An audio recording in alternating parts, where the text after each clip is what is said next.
Hey guys, Bang Robi lagi di sini. Sebagai suatu kepercayaan yang dipeluk oleh mayoritas penduduk Indonesia saat ini, Islam memiliki sejarah yang cukup panjang hingga akhirnya masuk ke Nusantara. Bagi sebagian orang, sejarah Islam di Nusantara tak bisa lepas dengan pengetahuan soal kerajaan atau kesultanan Islam yang berpusat di ujung barat Pulau Sumatera.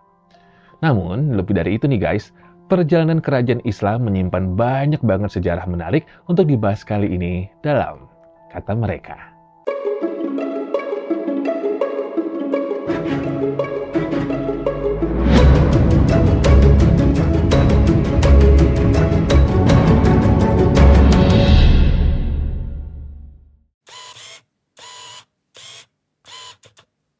Kalian tahu nggak sih, perjalanan panjang masuknya Islam ke Nusantara diperkirakan terjadi pada abad ke-13 loh.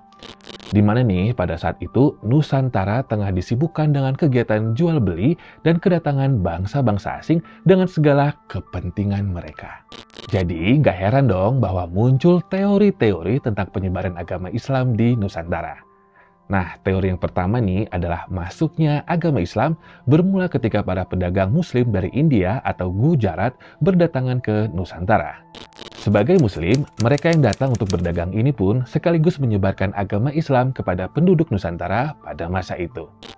Bukti dari teori Gujarat ini adalah adanya batu nisan milik Maulana Malik Ibrahim, salah satu wali Songo yang mirip nisannya dengan bangsa Gujarat. Nah, teori penyebaran Islam lainnya juga bersanding dengan teori Gujarat adalah teori Arab. Kalau teori ini percaya banget bahwa bangsa Arab lah yang masuk ke Nusantara dengan niat menyebarkan agama Islam melalui perdagangan. Nah, kurang lebih sama lah ya dengan teori Gujarat. Tapi ini bedanya di timeline waktu di mana menurut teori Arab, Islam udah masuk duluan guys, tepatnya di abad ke-7. Buya Hamka menjadi salah satu tokoh yang percaya akan teori ini.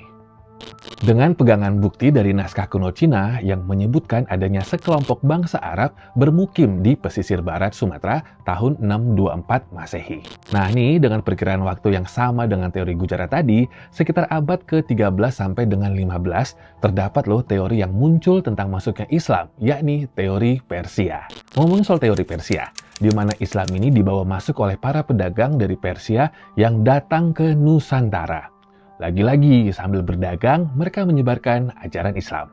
Teori Persia ini guys diperkuat dengan adanya tradisi yang dilakukan seperti peringatan 10 Muharram atau dikenal sebagai Asyuro atau Suro di Jawa dan Tabuik di Sumatera. Nah yang terakhir adalah teori Cina. Teori yang menyebutkan bahwa penyebaran agama Islam terjadi ketika terdapat salah satu wilayah pusat dakwah Islam di Cina, tepatnya daerah Kanton, yang akhirnya para pendakwah tersebut menyebarkan Islam ke Nusantara. Nah, salah satunya di Palembang. Siapa di sini wong Palembang? Coba komen di bawah. Mano pempeknya? Oke, sekarang kita akan ngebahas tentang kerajaan-kerajaan Islam di Nusantara. Nah nih ya, dengan beberapa teori tentang masuk dan menyebarkan Islam di Nusantara ini, secara garis besar, Islam di Nusantara akhirnya menyebar melalui jalur perdagangan. Nah dari situ, penduduk Nusantara yang berinteraksi dengan pedagang-pedagang Islam dari bangsa luar menerima ajaran Islam secara bertahap. Dari ujung barat Nusantara, berdiri kerajaan Islam pertama, yaitu Samudra Pasai pada abad ke-13. Samudra Pasai menjadi pusat perdagangan, pendidikan Islam, dan juga dipandang sebagai Serambi Mekah pertama.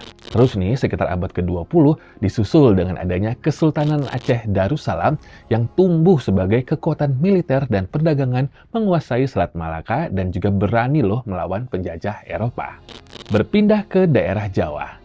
Islam gak hanya nyebar luas banget, tapi juga berakulturasi dengan budaya lokal.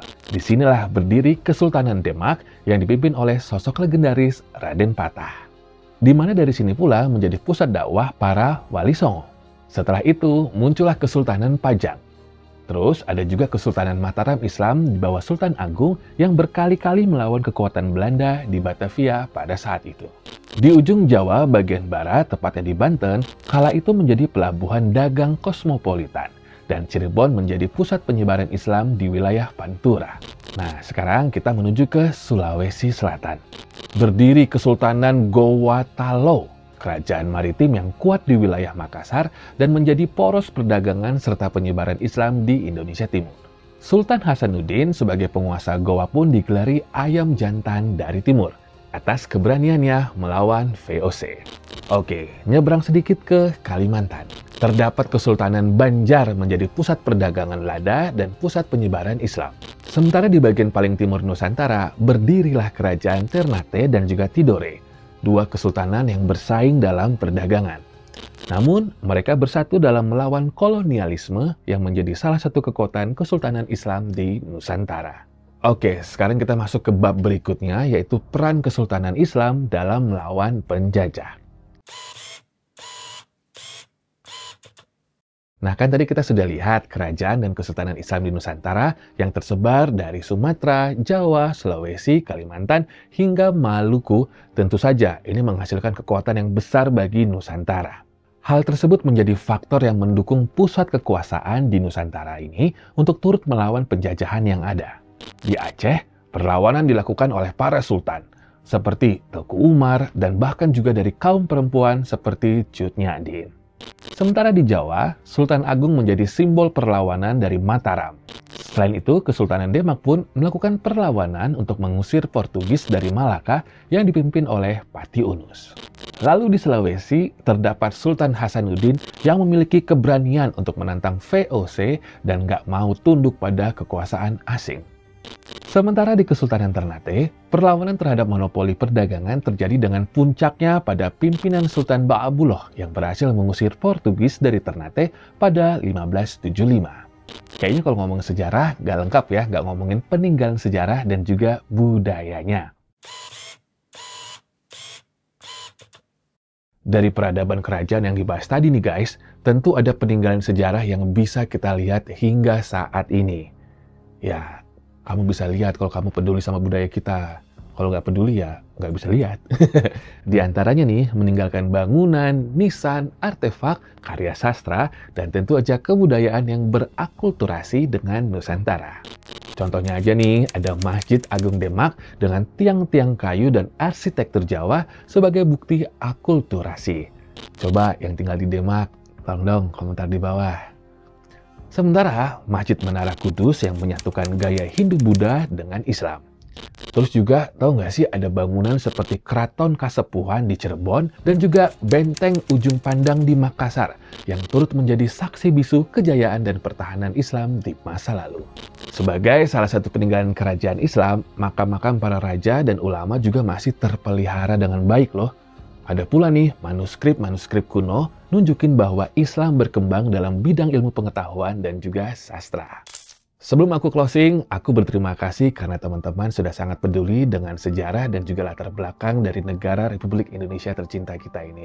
Tapi yang pasti guys, dari perjalanan panjang berdirinya berbagai kerajaan di Nusantara, kita bisa lihat loh gimana sejarah, perdagangan, dan budaya saling terhubung ngebentuk peradaban kita saat ini. Belajar sejarah bukan hanya soal mengenang masa lalu, tapi juga memahami akar identitas bangsa dan juga budaya. Tentu aja masih banyak sejarah-sejarah di Indonesia, bahkan mungkin dunia yang bisa kita bahas di sini.